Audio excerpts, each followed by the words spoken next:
All right, guys, what's going on? Welcome back to the Everything College Football Podcast. With me and Nick today, we'll be doing our long-awaited 2025 college football playoff predictions. We're going to start off with our group of 5 champions, look at some awards, then dive into those brackets. It's been a couple months in the making. Very excited to reveal those today.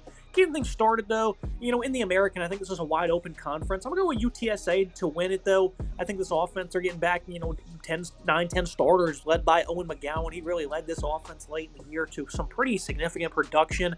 And for him, he's getting all of his receivers back. Guys like David Amador, Willie McCoy, Devin McEwen. That's a very solid trio there. The backfield remains strong as well.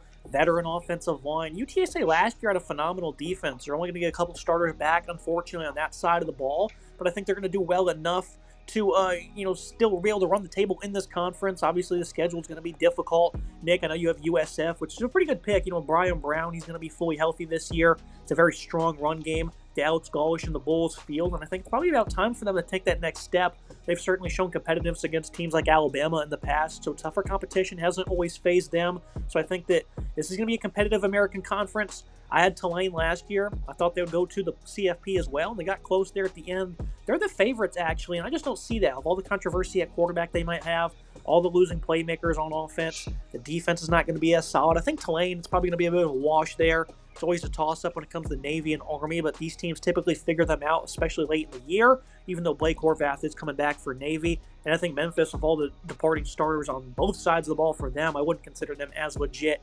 to contend. I think it's a wide-open conference, though, a lot of depth this season. The CUSA, Western Kentucky and Liberty for the two of us. I think Liberty's going to be the favorite here, but I like Western Kentucky, another team that, is portal-rich. Maverick McIver is going to be leading the way. A guy comes over from the FCS level. He's a guy that fits the scheme very well. Still has some nice playmakers at pass catcher, and I think they'll do well enough on defense to win that conference as well. Look at the MAC. This is always fun. Ohio, Toledo, Parker Navarro coming back for the Bobcats. Toledo, Nick, I'll know you'll talk about them in a minute. They're getting some important guys back on offense. Both teams are kind of depleted on defense. But these guys, they reload with ease. They're going to be incredibly physical. Saya Bengira is returning to Ohio as the lead running back as well. So a familiar face. That's going to be a phenomenal dual threat attack. I love watching the Bobcats play. Not much to talk about with Boise State. They were phenomenal last year. They don't lose much. Gianti, of course, is gone. But other than that, the offense and the defense get back a healthy amount of starters. They're like minus 150 to win the conference. We're not even going to talk about the Mountain West. And then the Sun Belt, I'm going to go ahead and give it to Georgia Southern. I know James Madison, with Alonzo Barnett is certainly going to be a favorable pick. But I like Georgia Southern. Clay Helton, he's been around long enough now. I think the offense with some of the guys they get back is certainly going to be very sturdy, like at pass catcher. And, of course, guys like Josh Dallas. And then a quarterback, J.C. French, O.J. Arnold at running back. Some of these guys, in their second year of starting. So I like Georgia Southern. Kind of I have some friends who went there, so kind of maybe a bit of a homer pick, Nick. So I'm kind of just throwing it out there when it comes to the Sun Belt. But the other ones I took very serious, and I think those are the guys who are going to represent those conferences at the end of the day. The group of 5 this year outside of the Mountain West is going to be ultra competitive, though. I think the Group of 5 is phenomenal this year outside of the Mountain West. I think you have 4 conferences that really a bunch of different teams can win. I mean, even the CUSA and the Sun Belt, I feel like a lot of teams can be competitive, even though I would say that the American and the MAC are your 2 wide-open conferences. I'll start with the American this year. I think this is a very interesting AAC, right? There's 6 different teams that have plus 600 odds or better to win the title. You rattled off those 6 teams: Tulane, Navy, UTSA, Memphis, Army, and USF. I like USF a lot here. I think Alex Golish is a phenomenal head coach. He has done a great job with this team. I think bringing Brown back at quarterback, he's only going to continue to develop into a strong asset under center for this team. I think Jaden Alexis coming back at wide receiver is a really good returning. And I love the 2 linebackers they have, Mac Harris and Jelon Schuler. Those are 2 graduate seniors that have been around the program for a while, 2 veterans I think will be really strong for that team.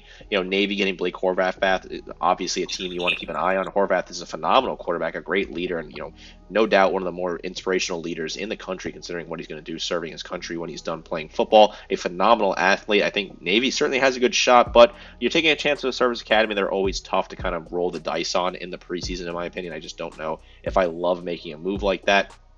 But I will say, if you want a long shot odd, I think Dalton will agree with me on this one. FAU, they're like plus 10,000, plus 15,000, depending on what book you're looking at. Plus 7,000, maybe even the best odds you might even get on them. But that's a team at FAU that could potentially storm in and win a wide open AAC. A team I'm certainly keeping an eye on. I like some of the talent they have on that roster. When you look at the CUSA, this is a conference I think is quite interesting as well. It's a very feels like it could be potentially wide open towards the top as well. I think Louisiana Tech will certainly find a way to be involved. I think they're a better team than people give them credit for. But for me, it's the two heavy hitters at the top, Liberty and Western Kentucky. I'm going to go with Liberty here. They're the favorite. They're minus money on some books, around plus 120 to plus 100, depending on what book you're looking at. But I think Liberty, yes, they're losing their key player at quarterback in Keaton Salter, who ended up transferring out of the program, going to Colorado to join Dion. But I still think they're a really talented roster that has a lot of interesting pieces that they can kind of work around. I like what the coaching can do there. I think Liberty has a chance here to be a strong team. They bring in Ethan Vasco, who I think is a phenomenal quarterback. He has had some really good moments in his career. Casey Kane, they added out of the portal as well. He should be a really good wide receiver for this team. The defense, Eli Hall is a phenomenal player who I could really be solid. Same thing with CJ Bazell, who I think will be really good coming off the edge there as a great asset to put pressure on the quarterback.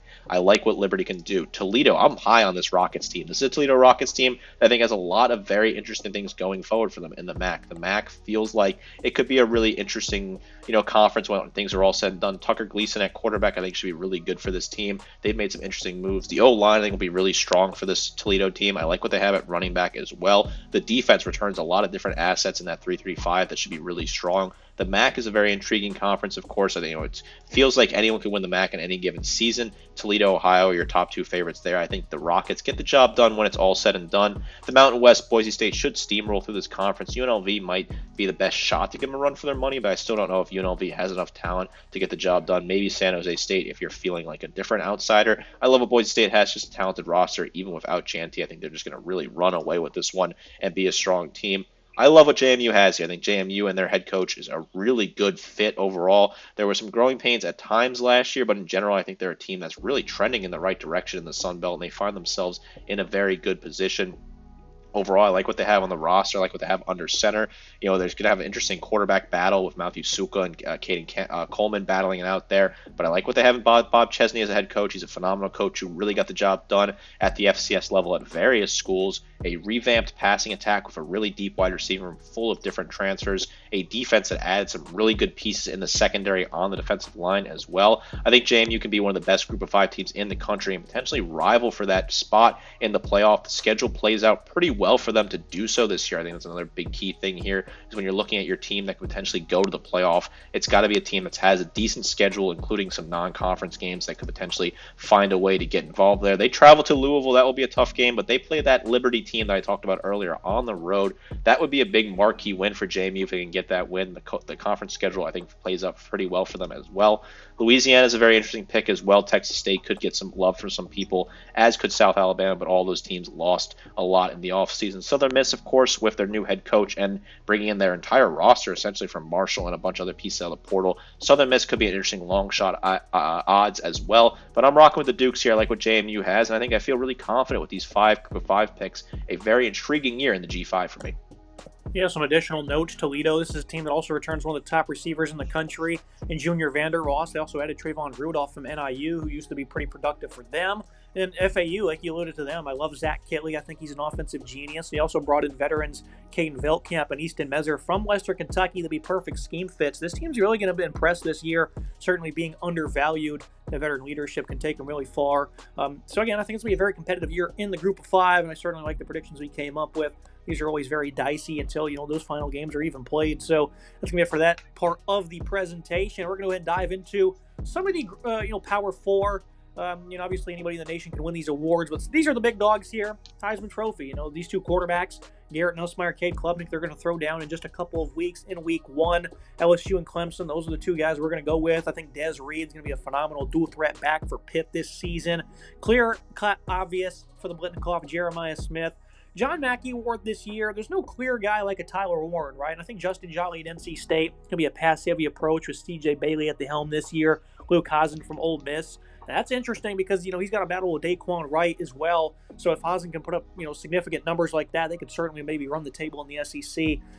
Zane Durant for the Outland Trophy for Penn State. I think he's going to really have to emerge this year. That defensive line's a little bit weaker after some big time departures.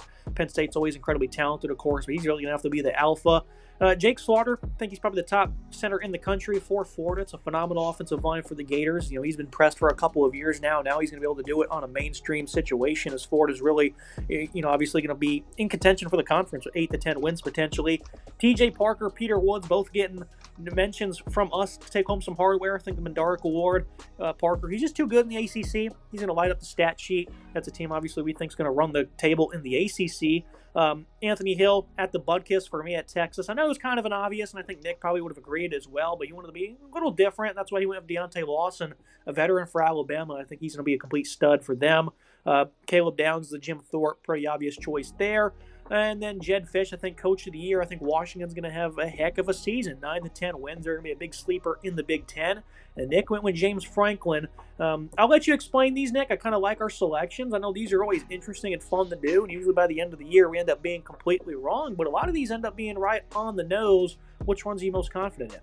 Yeah, we certainly take some pride in trying to be different, diversify our picks. Some of them, obviously, you can't avoid diversifying because there's just a clear favorite. Blitikoff, Jeremiah Smith has to win that. Maybe you want to throw Ryan Williams in there if you want to be a little bit different. I could have done that as an Alabama fan, but I'm going to stick with Jeremiah Smith. I think he is going to be the winner of that award. And then same thing with the Jim Thorpe. I think just Caleb Downs is too talented of a player. I picked him to win another award on this list as well because I think he's just a phenomenal player overall at Ohio State. I think that makes a lot of sense. For me, Kate Klubnik's going to be my Heisman. I think he's going to put the whole thing together at Clemson this year. I think Clemson in general put the whole thing together, which is why I also have Peter Woods being a dominant player winning the Outland Trophy. I think he's just a phenomenal asset on the defensive side of the ball, and I think Klubnik will be really good at quarterback for this team. He'll be able to run a lot. He'll be able to throw a lot. He'll put up a lot of incredible numbers in the ACC as well, playing against some weaker competition. If Clemson runs the table like I expect them to do in the regular season, I think there'll be no reason why he won't be in contention for the Heisman because he'll have video game-like numbers and a really strong season.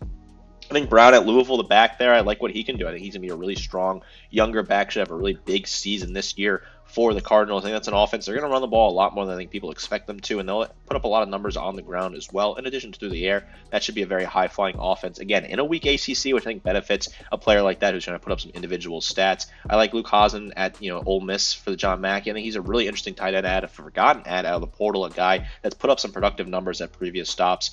Another portal player for me, Pat Coogan, Indiana. I think Indiana will still have a strong season. I think he'll be really good for that team. That was a great portal ad, a guy that could really be a big difference maker. I think Lawson could certainly contend for the Butkus, but I do think Anthony Hill is probably the best pick. I just wanted to change it up a little bit here. I think Deontay Lawson could be a really solid pick there who can get the job done. And I think James Franklin will have a really good regular season and get himself the nod of Coach of the Year, finally get some pieces done, probably knock off that top team that he's been unable to do so in the regular season. Will get him some love to get him the Coach of the Year. The awards are always fun, right? This is certainly a gamble. You're going through the awards watch list. There's a lot of different names on there. They add a lot of just top guys for the sake of adding names to lists, but I think we picked some interesting names that could really be guys that win awards come the end of the season. And now that leads us into our college football playoff predictions. Obviously, this was months in the making. We don't take these very lightly one bit. We sit and break down every single team in effort of being as accurate as possible. And I do want to remind people I did have a perfect college football playoff bracket when it comes to predictions for the postseason. My preseason bracket was a little bit off, but in the postseason, I nailed everyone on the head. And looking at this bracket, Nick, obviously a lot of familiar faces. That's going to be the course of college football for a while. Of course, the committee went ahead and quickly moved to a different seeding system, so it's more accurate. They're going to rank them 1 through 12 instead of conference champions getting unfair nods. UTSA at number 12. I think Boise State's quite frankly a lock to make the playoff again, but I wanted to be a little bit different and not just chalk in the G5 because at the end of the day, I'm not too worried about this one. I think it's going to be between UTSA or Boise, so I'll go ahead and give the Roadrunners the nod there in case it's right. I can certainly celebrate that win there. Looking at number 11, Nick, Florida. I have this team going 9-3. To the people that have watched all these videos, they'll see that Florida did have 3 losses, but I have them beating Miami. I have them beating Georgia. I have them going hot down the back end of the season. I think they're going to have a great stretch, and I had them beating out Louisville, who's going to go 10-2 with 6 wins in a row at the end of the season with a victory over Clemson as well. So, I find it highly unlikely that that's exactly what's going to happen. But if it is, it's going to be a phenomenal discussion for the committee. But I gave Florida the nod over Louisville and a 10-3 Texas Tech, who lost in the Big 12 title game. I think the Gators, though, with that schedule, 9 wins will be enough to get the job done, especially if it's over the top seed in Georgia as one of your top wins. Miami, of course, A lot of people might not be picking the Hurricanes. I think Carson Beck's going to do tremendous, kind of a forgotten, more disrespected player due to how things went at Georgia last year. And, he was bad at times, but he wasn't as bad as people are saying. And I think Miami has an incredibly deep supporting cast. The receivers, the running backs check out. The offensive line is incredibly physical. I think the run game is certainly going to be much better than what Georgia had last year. I think their defense is still incredibly stacked, especially on the defensive line. I think Miami's going to be really good this year. Obviously, they get in this situation, it seems like year after year, and they blow it. So Mario Cristobal has a big job in front of him. Obvious ones like Ohio State, Penn State, Clemson, Notre Dame, Oregon. No one's really going to debate you much on those. I have LSU running the table, though. I think they lose the conference title game to Georgia. They're going to get revenge in the semifinal. I just think the Tigers are too deep, and I know what people are going to say about Brian Kelly, this and that. And the thing is the results at LSU have really not been as poor as people are trying to give credit for. This is a guy who's definitely put a lot of guys in the NFL, won a Heisman Trophy. They've come pretty close over the last couple of years, and I think it's just building into what's going to be a monumental 2025. No one's going to be able to guard these guys. They're incredibly deep at wide receiver, Nick. They got like 6-7 deep. Don't need to go through the names once again. The portal work of guys like Nick Anderson and Barry and Brown, though, certainly is going to help out Nussmeier. I think the defense is your biggest question mark. What can they do? It's really been a poor unit. You've seen Jalen Milroe 2 years in a row just absolutely rip through the heart of Baton Rouge. And I think this year that's going to be changed. Harold Perkins is going to be fully healthy. I think the secondary is in better standing. I think the defensive line's also much improved. Guys like Patrick Payton, Jack Pyburn are going to provide pass rush ability. I love LSU. They're on the table this year, Nick. I do want to talk about Ohio State real quick. I think this team certainly a little iffy. I think their offensive line might just be abysmal, and I think the defensive line, they replace all their starters. So you certainly got you got to monitor the trenches when it comes to Ohio State. But obviously, I think they have so much skill across the board. They're going to be able to run the Big Ten, and they'll end up in the semifinal once again. Rematch in Miami between the two Tigers with LSU coming out on top. I know it's a lot of information, Nick, but what are your thoughts on some of the key points I mentioned?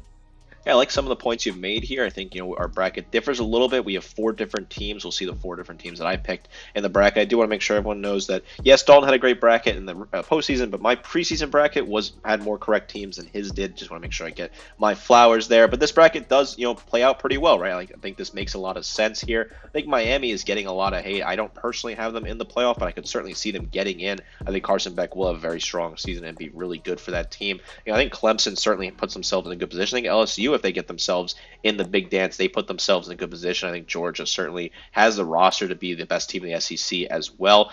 Texas, certainly they feel like they got to be in with what they have, and I think Oregon and Notre Dame make a ton of sense with the way the schedule plays out for them as well. I could certainly see this bracket happening, even if mine's a lot different, and obviously we'll talk about that in a second. Yeah, I think overall, this is going to be a phenomenal year. And obviously last year, a lot of people were criticizing the 12-team playoff. And the point I kept hammering home, Nick, is the SEC was an anomaly year for them, because typically teams like Alabama and Ole Miss, they would have took care of business. And those two teams, they blew it late in the year. And if those two were in the playoff, the bracket would have been phenomenal and it would have been amazing. So in most years, I think a 12-team playoff would work, and I think this year is going to be perfect examples of that. It was just a strange year for the SEC where nobody really wanted it, and that's why we got some poor first-round games. I want people to be aware of that, though, Nick, because nobody talks about that. If Bama and Ole Miss were in the playoffs, we would have had phenomenal games and phenomenal storylines. It certainly would have changed a lot of the matchups that were pretty, boring early in the first round. SMU's and, not getting in a situation where Alabama and Ole Miss take care of business. Those are uncharacteristic losses for, a team coached by Lane Kiffin and Kalen DeBoer. I think both of those teams would not make those mistakes this year, and they'll find themselves in better positions. I think LSU will find themselves in a better position than they did last year. The SEC, in my opinion, is certainly trending in a stronger position. I don't know if there's necessarily a clear favorite to win the SEC right now, which may certainly help that case. I feel like it's a lot of teams at the top there that are all kind of fighting for that number one spot to win that conference. So I think more SEC teams will find themselves in here. I think the teams at the top of the Big Ten will also be stronger this year when it comes playoff time. I know we saw that there were some good teams last year with Penn State and Ohio State that made deep runs, but I think Oregon will make a better potential push in the playoffs when push comes to shove and find a way to put themselves in and be a little more competitive in that team. I just don't think you'll see as many bad teams necessarily, bad in quotations, of course, because if you're in the playoffs, you're a good team, but I don't think you'll see teams like SMU making the playoffs in 2025. Now you move to Nick's college football playoff bracket, and obviously some of the differences that he alluded to. James Madison getting in at 12. Nebraska at number 11, Louisville at 10. He did end up giving the Cardinal the nod there, and I think Louisville's going to be a very good team this year, and they'll certainly be in contention right there throughout the entire year. The thing about Nebraska is we're both high on them. I think Dylan Raiola and that offense, they're going to really do some work this year. I think the defense is really going to impress despite only returning a couple of starters. Tony White's departure is big as well. The schedule is just so incredibly weak. Michigan's probably going to be the top win you have there. They get Penn State, I'm pretty sure, at some point in the season as well. I'm pretty sure that's a road game as well. I'm going to pull that up while we talk. But I think Nebraska overall, their strength of schedule is just not all that ideal. And the 10-2 I picked them to lose at UCLA, and then they get that bye week, and then they play at Penn State. Even if they don't lose to UCLA, I think 11 wins would certainly get them there. Overall, the strength of schedule is just very weak, and I think it's going to be a very competitive year in college football. So I'll let you explain that one, Nick, because as much as I like the Cornhuskers, I just don't know if enough is going to be there. And you have two SEC teams in the semifinal, Texas and Georgia. I think Georgia, we're giving them a lot of love. That's just the respect we have for the staff and the roster, because there's a lot of problems with the Bulldogs we talked about extensively before. Breaking in a new quarterback, couldn't run the ball really at all last year. Wide receiver core was poor. I'm still iffy on them coming into this season. The defensive line, as good as they still were, they weren't as dominant as we're accustomed to seeing. And then the secondary might have some issues when it comes to cornerback number 2. Obviously, on the defensive side of the ball, being a little bit more picky. But on the offensive side, there's a lot of question marks, and their schedule is pretty tough. Texas, I think they're going to be tremendous. You have them in the national championship. I think they have the nation's best defense. Offense is incredibly young. Arch Manning's getting an unreal amount of hype. And I think at some point he'll probably deliver on that. But I think they might struggle early on in the season, Nick, that being the Longhorns, just because they are incredibly young. It's going to take a minute for them to click altogether. They'll eventually run things, though. Notre Dame and Oregon, we agree on that first-round matchup. What are the thoughts on the points I made for your side of the bracket, Nick? Because I certainly like what you were able to do, but I think Nebraska, that's a bit of an iffy one. So I'm going to talk about the 4 teams that I have different from you. I'll leave Nebraska for last because I have the most to say about them. I'll start with JMU since I already kind of talked about them in the Group of 5 section. I love what they have with their head coach. I think Bob Chesney is one of the best young coaches in college football at 48 years old. He was getting wins at Salve Regina, Assumption, and the D2 rank, and then really turned Holy Cross into an absolute powerhouse in the Patriot League, winning 5 straight Patriot League titles before taking the JMU job and going 9-4 last year with a bowl win. I think he's just going to really take that next step forward here. I love what that roster has. I think he's a phenomenal coach, and I think they're going to really put themselves in a position that win over Liberty on the road will give them some juice in the Group of 5 race for that final spot in the playoff. I think Alabama put the pieces together this year. I think Kalen DeBoer's first season at Alabama, or the last season, was an outlier. I think that's not going to be what you're going to expect out of Alabama, long term. I think that's going to be a deviation from the mean. I think Alabama under Kalen DeBoer will be a phenomenal team, and they'll be able to put the pieces together and compete for national titles year in and year out. I think Ty Simpson is the truth. I'm really confident in him. He was just named the starter this past week. I think he'll be a really good asset. He's sat on the team, learned the playbook, knows the stuff going on. Ryan Grubb, offensive coordinator they brought in, should be incredible as well. I think that's a really key moment for them. They didn't have Grubb last year. He was supposed to be the coordinator. He bailed last second to go take the Seattle Seahawks job. Now he's back, comfortable where he belongs. Kalen DeBoer's got his comfort blanket at coordinator. I think that will really be a match made in heaven again. The defense should be phenomenal for Alabama. There's so many great names on there. I think they'll still be a typical Alabama Crimson Tide defense. So I think that the Alabama gets in. They'll have a really strong season. I think they can find themselves competing for an SEC crown as well. Louisville, I like what this team has. This team is a very talented roster. I love what they have at quarterback, bringing in Miller Moss, who should be really good and fit perfectly in that system. I love the coaching with Braun. I think he's a phenomenal coach. I think Brown at running back will have an incredible season. He'll certainly dominate on the ground. I think the defense is certainly a big question mark with Louisville, but hey, they beat Clemson last year on the road. They get them at home this year. The schedule plays out pretty well for them. They have some interesting matchups here and there, but I think Louisville have a great opportunity to really get in there with one loss when it's all said and done. A very talented roster that could really put together something very strong for the Cardinals this year. And then Nebraska, that's the one that people are probably looking at saying like, hey, I don't know about that. But I think somebody's going to be this year's Indiana, and for me, it feels like Nebraska. Yes, the schedule's easy, but I think that plays in their favor because if they go 11-1 with an even remotely close loss at Penn State in late November, you got to put that team in. I think they really can start off strong in Cincinnati on that Thursday night. They get Michigan at home September 20th. That's a massive benefit to get them at home. Michigan may not be fully in sync by September 20th, and you could really dominate there and put a big win on the board. I think they really can run through the rest of this Big Ten slate with relative ease and have a really strong showing. If you get to the end of November unbeaten, I think you're essentially a lock for the playoff at that moment in time. I'm a big believer in Dylan Raiola. I think he'll take that huge step up this year. I think the coaching, again, I keep talking about the coaching, but I think Matt Rule will be a phenomenal coach. He always seems to put something together when he gets the chance to do so after a couple of seasons at a program. The wide receiving room is a little bit weak. They've added some interesting names from the portal. Maybe Dane Key can be that big difference maker. Desai Hunter as well. Could he step up? I like the defense. They return some interesting pieces across the defensive line and the secondary. The secondary especially, I think, is a pretty strong unit this year for Nebraska. They can put the pieces together and get the job done. My national champions, Clemson. I like what Clemson has. I think Dabo still has some guys that have bought into the vision. He always had that vision that was slightly different than other programs. He has that sort of energy, that old school vibe that you buy in before the portal, before the NIL era, where you buy into the program, you buy into the coach, you buy into the culture. Dabo is still doing that. He's got a phenomenal quarterback under center in Cade Klubnik, who will win the Heisman for me. He's got a great defensive line, a great defense in general that should be very dominant. Sure, the run game might be a little bit weak, but I think their true freshman 5-star back they're plugging in could be really dominant for them. The O-line, I think, can take some steps forward and be solid for this team as well. I love the coaching. I trust what he can do here. I think the play callers he has on both the offensive and defensive side of the ball, Tom Allen and Garrett Riley, that is, Garrett Riley on offense, Tom Allen on the defense, I think are both phenomenal. I think Allen will make that defense look light years different than it did last year, and that will be the big key difference. That defense will get the stops they need to get in the key situations to get Dabo back in contention for a national title. I love what Clemson can do. I'm putting all my chips on the table. I'm all in on the Tigers this year. It would be really inspiring for Clemson to win that natty. It seemed like they were down in the dumps, and what they had in the past was long gone. And Dabo, like you said, he stuck to the plan, and now it seems like it's really going to pay off. I'll certainly be rooting for him, and obviously I have them in my national championship game as well, winning the first meeting, losing the rematch. It's really going to come down to that defensive improvement because they were pretty bad last year for what they have. We have two guys collecting hardware just on the defensive line alone. They're stacked across the board. This is a team I think you're going to see improve drastically from 35 points a game on offense to over 40, from about 23 on defense, allowed to under about 19, 18 points per game. So this team's going to drastically improve. And I like these brackets, and I certainly hope they come to fruition at the end of the day, and I got a good feeling they will. It's going to be a great year of CFB. Can't wait to see how things play out. January 19th in Miami is where we're going to crown a champion.